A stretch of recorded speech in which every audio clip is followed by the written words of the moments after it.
Hi there, I'm William Lee. Today you're going to hear about a story of one of the most scary, chaotic, devastating, just life-altering moments of my entire life. So I grew up in suburbia here in Southern California, and I'm really thankful looking back at that because I think I was safer than several friends or relatives or family who are more like in the urban city core, where it might have been more treacherous or dangerous. But the same token, I could see it being I was kind of, sheltered and protected, and I just wasn't really maybe as street smart as perhaps I should have been. And it was definitely an experience that, I was not prepared for, kind of moving out and getting a place of my own for college, university.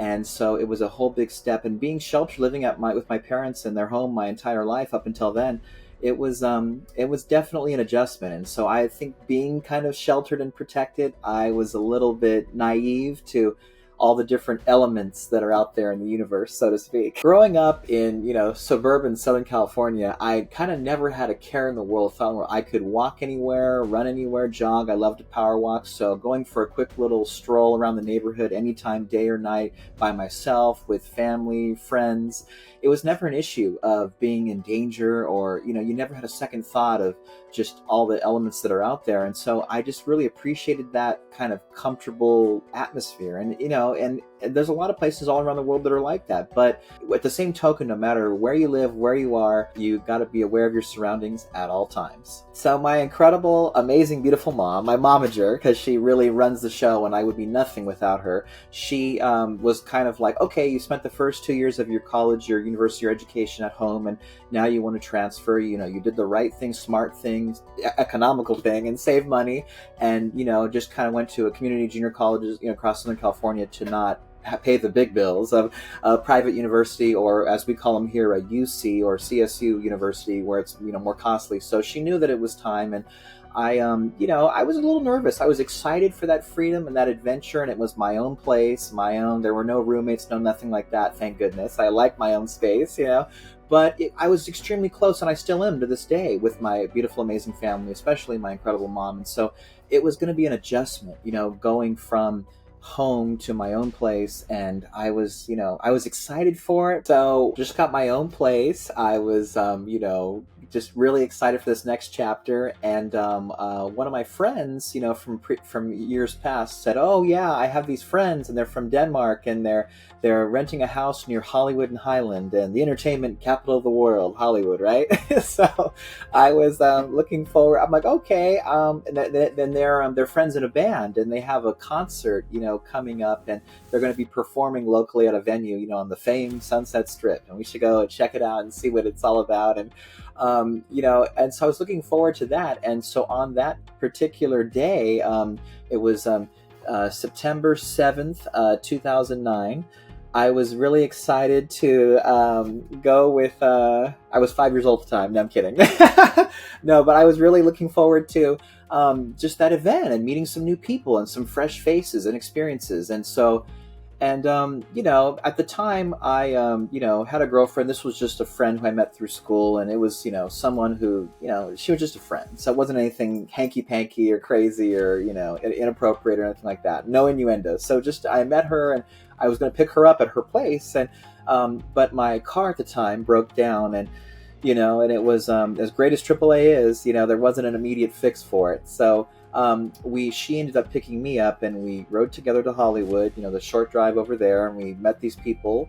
And it was like Labor Day weekend of that year, and it was that Friday, and it wasn't that late. It might have been 9:30, but when you're 18, 19, 20 years old, it's that's not really late, especially if you're a night owl like myself. But so we were getting ready for the concert, the event, and we were chit-chatting in their house and the rental, and we were looking to see what was going to come up that evening. And I basically got a phone call from a friend in another city, another town, and they were just like, I kind of noticed that I had a roommate sleeping upstairs, and they had to wake up really early for their job. And so I thought, oh, I don't want to disturb them. I can just, step outside the front door, because they had a porch area, a little patio area, decent home, in the area. So,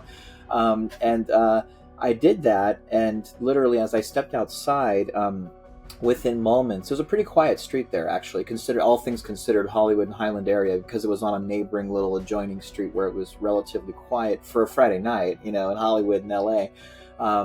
Within a matter of moments, there was someone, an individual who had like a hooded sweatshirt on and like dark clothing, and they were like had a gun, and they said, "Give me that now! Give me that now! I want that now!" And we didn't know what they wanted at first, being kind of silly and green and naive, but they wanted, an iPhone. It was my brand new, iPhone at the time, and I didn't know they were as great as they are. I didn't know that was such a great commodity, to involve a gun over, right?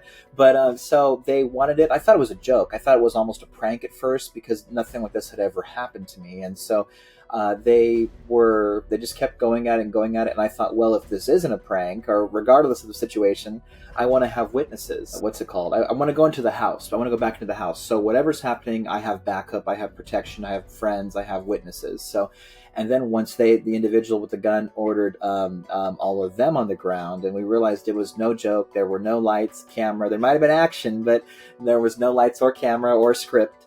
So it was quite terrifying and frightening, and I thought it was, and they even like cocked the gun to my head and pushed me and kind of shoved the gun into my head and my neck head area, and they were like, this is real, we're going to cap you, we're going to pop you, and they released the part of the gun to where they could show you that it was real without firing it, obviously. And it was quite scary, excruciating. It might have been a span of 30 seconds to a minute or two at the most, but it seemed like an eternity.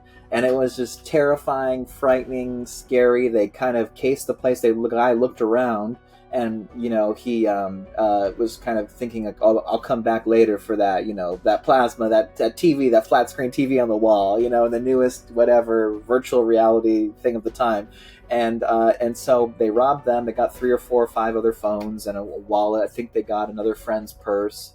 And we found out later they had an accomplice in a getaway car on the street or on the adjoining street nearby.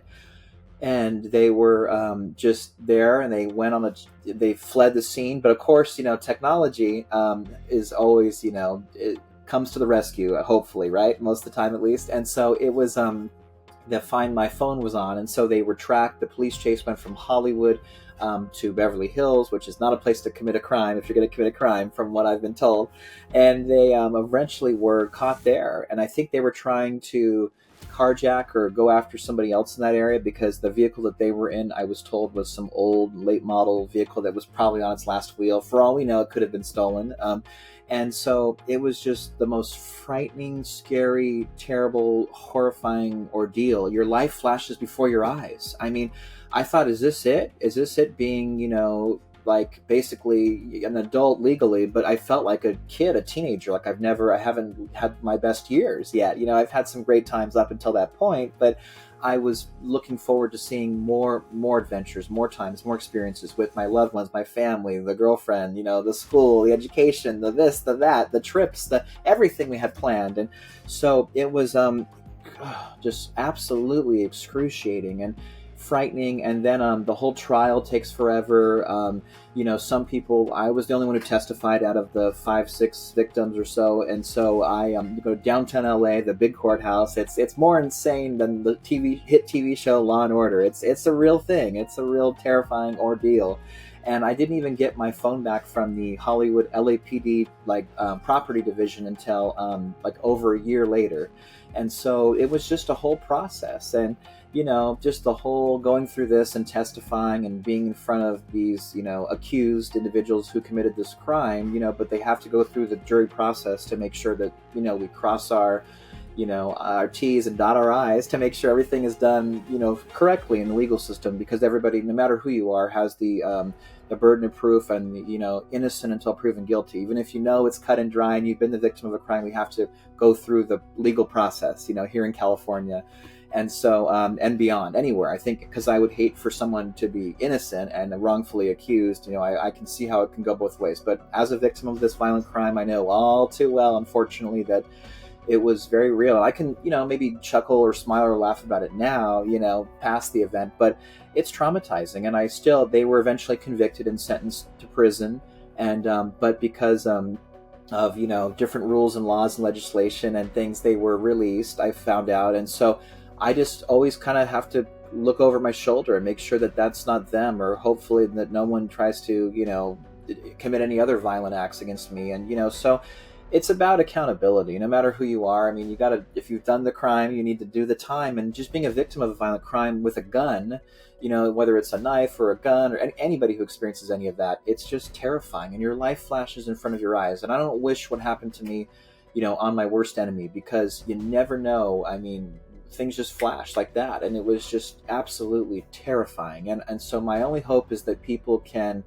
not have to ever go through that ever, no matter what they've done. Hopefully people just try to be their best person each and every day and learn from this. And it's not worth it. My message out there to anyone is, if you're thinking of committing a crime, it's really not worth it. I mean, it's just not. I mean, whether it's a smash and grab or a kidnapping or a gunpoint, and at the beginning when I was outside the house, they were kind of motioning, almost trying to pull me away. So that's where there was an attempt to kidnap me. But like I mentioned, I wanted to make sure I could stay alive and have witnesses, and I thought it was a joke at first. So that's why I went towards the house, and they followed me in there. And you have to be safe no matter what you're doing. Oh, and I wanted to correct the date. It was 2019 Labor Day weekend. I'm so sorry about that. And but basically it was frightening and terrible and scary. And they said, we want what's in this house. We're gonna, give us what we want. Give us your phone now. We're gonna pop you. We're gonna cap you. It's gonna be over for you if you don't comply with us and give us your phone now. Give me that now. Give me that. Do you have anything else in here? Like, where are your car keys at? Where's your purse? Where's your wallet? They were really, and luckily for me, my backpack or whatever else I had with me at the time was in a separate bedroom of the house. I just set it in there, and it wasn't, they didn't go in there, thank goodness. So luckily none of that was, like the car keys were in there, wallet. I mean, but I'll take something monetarily disappearing versus a human life, obviously. I mean, there's no comparison, as I'm sure we all know. And it's just terrifying. But they were really saying to me, like, the message was to me, that what I interpreted as is, we want this now. We want what you have now. We're going to take your money or your phone or anything you have that we can get, and we're going to do whatever we want to do with it. We're going to use it. We're going to, how criminals might operate, perhaps they may flip it on the street for money, for this, for that. And it's a ring. I found out that it's a crime ring. The LAPD homicide detectives and robbery homicide, because it's a whole joint like task force. They told us later on that it was there's these ring of crimes. So what they do is they come from unfortunately not the nicest of neighborhoods most of the time. And they they take the bus, they take public transit or a vehicle, whether it's theirs or a stolen one, into Beverly Hills or Hollywood or somewhere where they know they can easily commit these kind of crimes, and where people have more money, or they assume people do, or more items or objects. And when you're a college student, just starting out in life like I was, I mean, it was the last thing I was expecting. I was more worried about my paper or my group project, or my how am I going to finish this midterm, or how am I getting just acclimated into the year, how's this semester going to go. I want everything to go smooth and the best grades possible, and make my incredible parents and family proud, make my amazing mom happy. So it was just shocking that that this kind of level of energy that individuals like this exist in our society, that no matter who you are, you got to be careful. You really do. My beautiful, amazing mom was absolutely petrified, terrified, and just scared, because she once she found out, because what happened was the LAPD detective came to her house, our house, and they basically said, is Will here? Because my vehicle at the time was parked in the driveway, because it was going to have to be taken for service the next week. And she was just shocked that something like that could have happened. They didn't have all the information at the time, but then they thought that I might have been the victim of a scuffle, a robbery, a violent crime potentially. And so they were, until more information came out and was released, it was kind of just that unknown, that uncertain, like, is my little baby boy okay? Is my my honey boo boo kiddo all right? Is my sweet little fella doing okay? And so it was just and that's the thing, and I really owe it to her and any parent out there who may be watching, who is just cares so much about their kids, or and just they mean the world to them. And I'm sure as a parent, I will feel that way too when the time comes for everything. And so it's just, but she was just so like shocked, disbelief, the whole process. I think to this day, her and I have a lot of unresolved grief and unresolved stress and tension and anxiety, even from this. And, it's not like Instagram. You can't wake up and put a filter on, this or a band and make it all look perfect or go away. This is something, this is a real story that continues to this day. And so I just hope anyone who's experienced any kind of trauma in their life can just ask for help, ask for whatever you need. Just get out there, don't be shy, and make sure you get what you need to do in order to achieve your personal goals, your professional goals, and be the best version. Because it's not so much about, everybody falls down, no matter who you are at some point in their life. They trip and fall, something happens, on a personal level, professional level, but it's a matter of getting back up and being the best version of yourself and being as strong as you can. And I'd like to believe that I'm at a better place now than I was, a few short years ago when this, tragic night, this life-altering evening happened. I definitely, to this day, have grief and anxiety and tension and drama.